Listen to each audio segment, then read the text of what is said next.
On va maintenant faire la suite du cours sur l'addition et la soustraction des nombres relatifs et s'intéresser aux sommes complexes.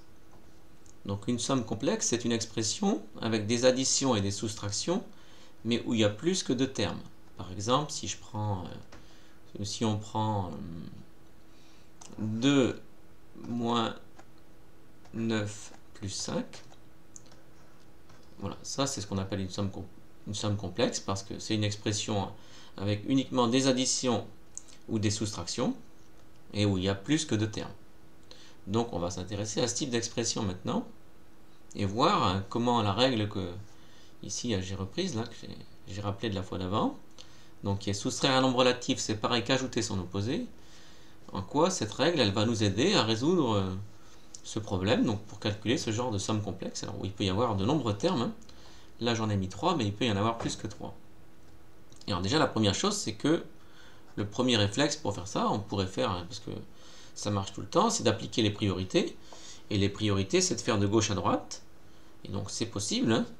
Donc si on fait de gauche à droite, on fait 2 moins 9, ça fait moins 7. Donc ça fait moins 7 plus 5. Et ensuite on fait moins 7 plus 5, ça fait moins 2.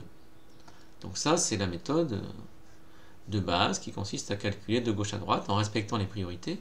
Et bien évidemment que cette méthode est valable et donne un résultat qui est juste.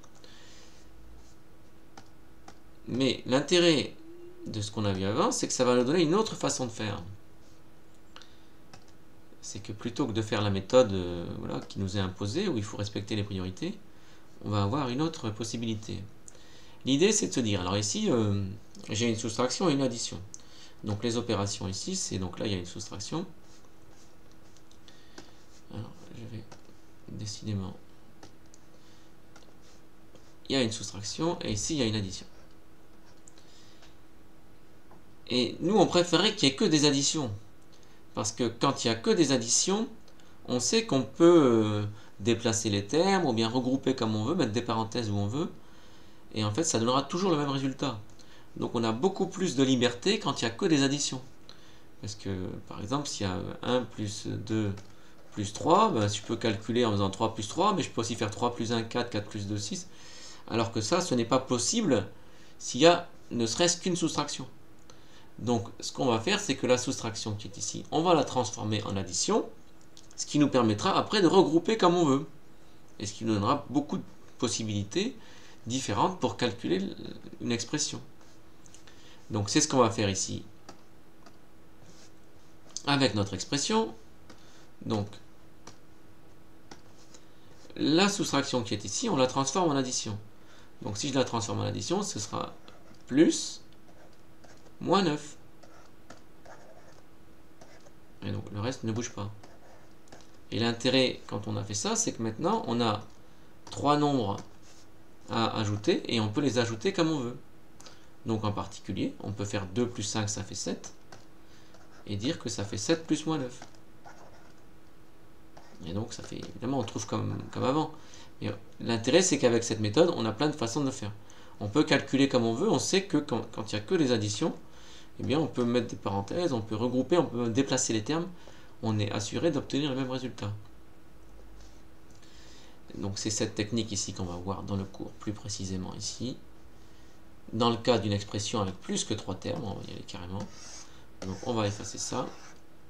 Et on va passer maintenant à l'exemple du cours qui est ici. Alors, cette règle permet de faire des regroupements pour calculer des expressions complexes, comme je viens de vous le montrer, et comme on va le revoir ici. En effet, on sait que si une expression ne contient que des additions, alors on peut regrouper comme on veut.